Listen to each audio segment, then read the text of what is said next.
Diskursus tentang nasab klan Ba'alawi Yaman sejatinya sudah selesai. Meminjam istilah Kiai Haji Imaduddin Utsman Al-Bantani, nasab para habaib mustahil sambung kepada Rasulullah Sallallahu Alaihi Wasallam. Kemustahilan itu telah terbukti dengan genealogi ilmu nasab, sejarah, filologi, dan tes DNA. Robohnya klan pengklaim juriah Rasul ini juga diperkuat oleh 3 ayat kauniyah yang terang benderang menjadi bukti batalnya nasab mereka. Secara definisi, ayat-ayat kauniyah berarti tanda-tanda kebesaran Allah yang termanifestasi dalam segala aspek ciptaan Allah, baik dalam bentuk benda, kejadian, peristiwa, dan lain sebagainya di alam semesta ini. 3 ayat kauniyah dimaksud adalah berupa kejadian dan peristiwa sebagai suatu pertanda kehendak Allah Subhanahu wa Ta'ala yang ingin membongkar kepalsuan nasab klan Ba'alawi Yaman. Ayat kauniyah pertama, terbongkarnya kekacauan dalam Rabithah Alawiyah. Di samping telah mengalami perpecahan, organisasi pencatatan nasab ini juga jelas telah menjadi sarang transaksi jual beli nasab atau gelar Habib. Bahkan nilainya mencapai miliaran rupiah. Untuk menyegarkan kembali ingatan sahabat netizen, inilah salah satu bukti rekaman videonya. Maaf, walaupun ente nangis tuh anak lihat antum itu. Oh, sampai gini, akhirnya 3 orang itu ketahuan di lobby tuh. Habiskan kurang lebih 5M. Dia dapatkan uang. Ini mengeluarkan lagi 50 nasab. Dengan catatan harga 200 juta satu nasab. Kalau satu nasab 200 juta kali 50 10M. Ya itu gampang nyari uang seperti itu. Ya Allah. Nah, alhamdulillah saya bongkar semua kemarin tuh. Ini sekarang tinggal di Suma Tumpang ini bukan tempat yang bagus, ini tempat neraka ini. Sampai ada yang dari Hadramaut juga datang sana, tapi ya Allah, tak mampu sudah habaib dijual belikan ini macam-macam lah. Dengan demikian, gelar Habib jelas telah menjadi komoditi yang dapat diperjualbelikan, sehingga siapapun bisa mendapatkannya selagi mampu membayar. Para penikmat jasa ini jelas menyadari betapa gelar Habib ini merupakan sebuah investasi yang sangat cerah prospeknya. Dengan menyandang dan mengkapitalisasi gelar Habib, terhampar karpet merah untuk mengeruk keuntungan dengan cara instan. Bukan hanya keuntungan dalam bentuk finansial, tetapi juga keuntungan dalam bentuk privilege atau hak istimewa dalam kuasa agama dan sosial. Ayat kauniyah kedua, terbongkarnya pemalsuan makam yang didalangi Lutfi bin Yahya.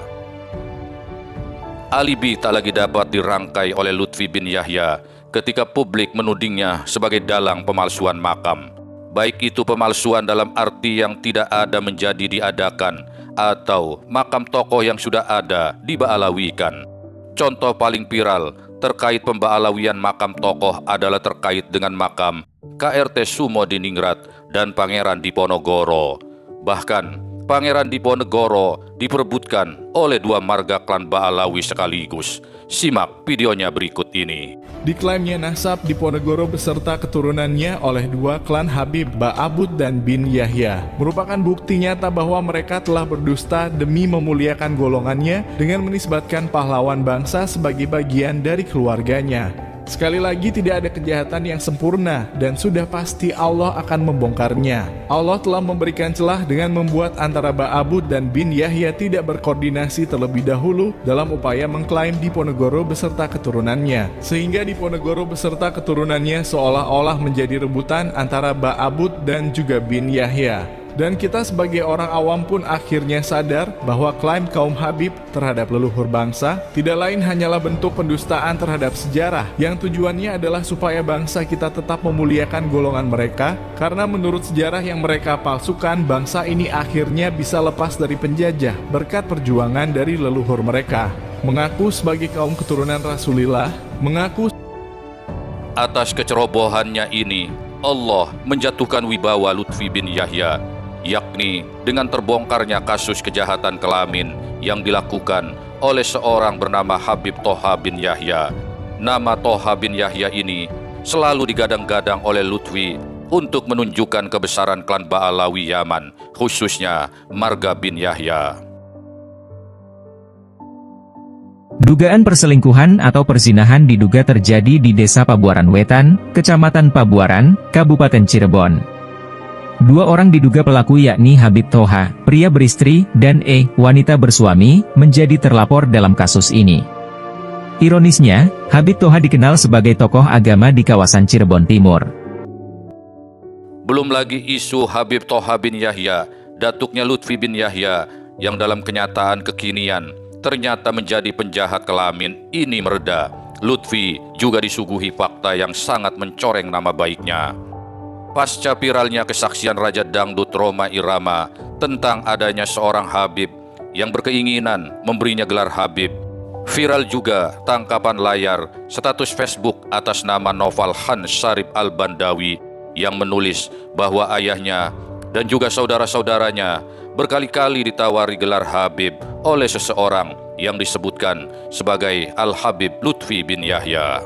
Dengan kesaksian Rhoma Irama dan Noval Khan tersebut, maka mudah sekali disimpulkan bahwa gelar Habib ini, seperti yang ditulis majalah Tempo, memang sudah sangat diobral. Ayat kauniyah ketiga, terbongkarnya gen dan sejarah Yahudi Yaman. Setelah dengan keras menolak tes DNA, bahkan menghukuminya haram, bukti-bukti saintifik semakin terungkap secara luas. Menurut pakar dari Badan Riset Nasional Indonesia atau BRIN, Dr. Sugeng Sugiharto, dengan bukti sampel di atas 100 orang, YDNA klan Ba'alawi sudah sangat meyakinkan berhaplogrup G, yang berarti positif keturunan Yahudi, bukan Arab, dan teramat mustahil pula mereka sebagai juriyah Rasulullah Shallallahu Alaihi Wasallam. Mengutip laman day3.com, berikut adalah bukti nyata berupa salinan hasil tes DNA dari 3 orang Ba'alawi Yaman yang masing-masing bermarga Al-Habsyi, Al-Atos, dan Al-Yahya atau bin Yahya.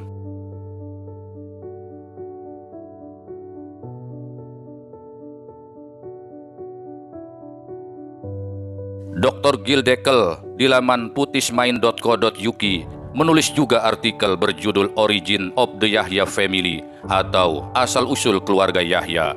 Ditemukan fakta sejarah bahwa marga Yahudi bin Yahya merupakan klan sangat terpandang karena telah melahirkan tokoh-tokoh Yahudi terkemuka. Rahasia berikutnya juga terungkap lewat tulisan karya Rabbi Menachem Levin di laman aish.com. Dalam artikel ini disebutkan bahwa Yahudi di Yaman merupakan Yahudi kuno yang selamat dari segala rintangan dan pulang ke rumah. Menurutnya, sejarah Yahudi Yaman telah berlangsung selama ribuan tahun, mencakup banyak periode yang penuh dengan tantangan dan kemakmuran. Salah satu tradisi orang Yahudi di Habban, kini termasuk Yaman Selatan, menyebutkan bahwa nenek moyang mereka adalah keturunan Yehuda yang tergabung dalam brigade yang dikirim oleh Herodes Agung untuk membantu legiun Romawi yang berperang di tanah tersebut. Tradisi menceritakan mereka tiba di daerah tersebut sebelum penghancuran Bait Suci kedua dan tidak memilih kembali ke Israel. Video berikut ini membuktikan adanya kesamaan tradisi di antara Ba'alawi dan Yahudi dalam memperingati haul leluhur mereka.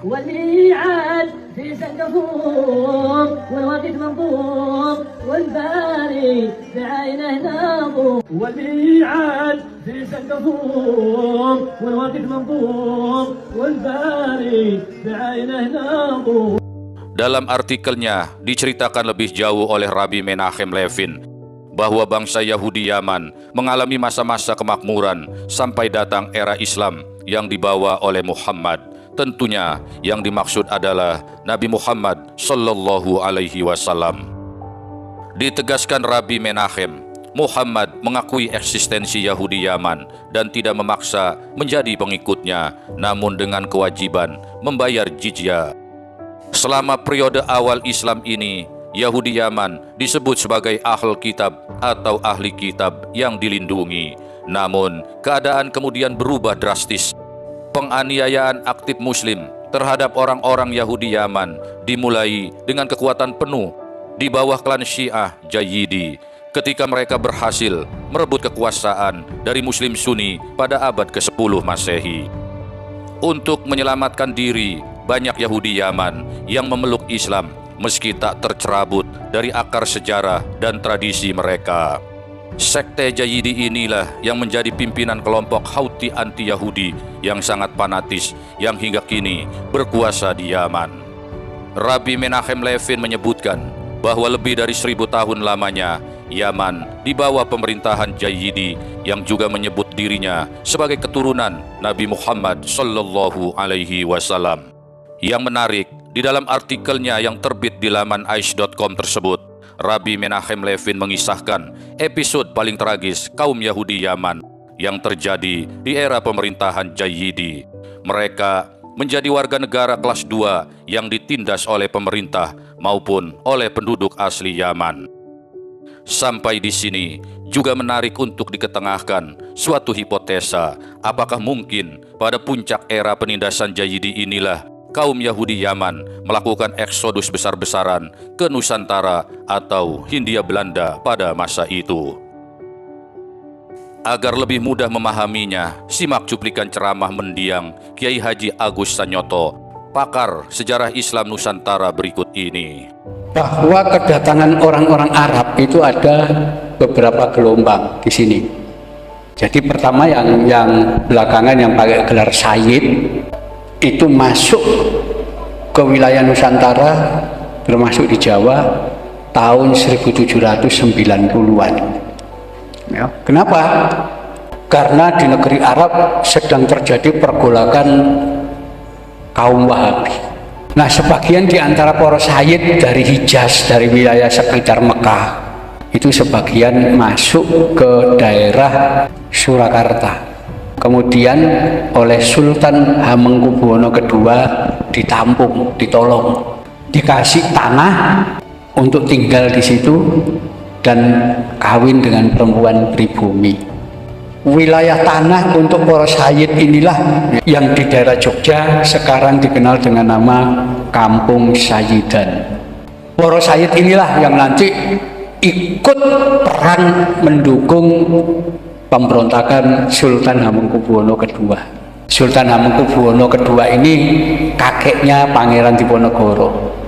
Nanti ketika Pangeran Diponegoro mengangkat senjata tahun 1825, hampir semua para sayyid yang tinggal di Kampung Sayyidan ikut ngangkat senjata. Itu sebabnya ketika Pangeran Diponegoro kalah dan ditangkap tahun 1830, para sayyid ini dengan pengikut Pangeran Diponegoro tidak mau nyerah. Mereka melarikan diri semua, nyebar ke berbagai tempat. Itulah kita temukan banyak makam-makam para sayyid ini di berbagai wilayah. Ya, itu cirinya para sayyid yang berasal dari wilayah Hijaz. Ya, Hijaz itu di daerah Mekah Medina sana. Nanti baru tahun 1832, 2 tahun setelah perang Diponegoro, itu didatangkan para Habib dari Yaman. Ya, itu belakangan, gak melok perang. Ya. Sampai di sini, sahabat netizen tentunya semakin memahami apa dan siapa sesungguhnya klan Ba'alawi Yaman. Mereka adalah antek kesayangan Belanda. Dengan kenyataan pahit yang mereka alami di negeri asal mereka, Yaman, yang ditindas oleh pemerintahan Jayyidi yang mengklaim sebagai keturunan Nabi Muhammad Sallallahu Alaihi Wasallam. Sebagaimana telah dinarasikan di atas, maka para klan Ba'alawi Yaman ini mencangkok pula klaim sebagai keturunan Nabi. Strategi ini berhasil mengkooptasi Islam di Nusantara, sehingga setiap upaya perlawanan kaum pribumi Hindia Belanda bisa lebih cepat diredam. Sebagaimana disebutkan Kiai Haji Agus Sanyoto, tercatat banyak di antara mereka klan Ba'alawi Yaman yang menjadi kapitan Belanda. Puncaknya adalah dengan kehadiran Utsman bin Yahya menjadi mufti Batavia yang dalam fatwanya mengharamkan pribumi memberontak kepada Belanda. Semoga narasi singkat ini dapat memberikan gambaran tentang apa dan siapa sesungguhnya klan Ba'alawi Yaman itu.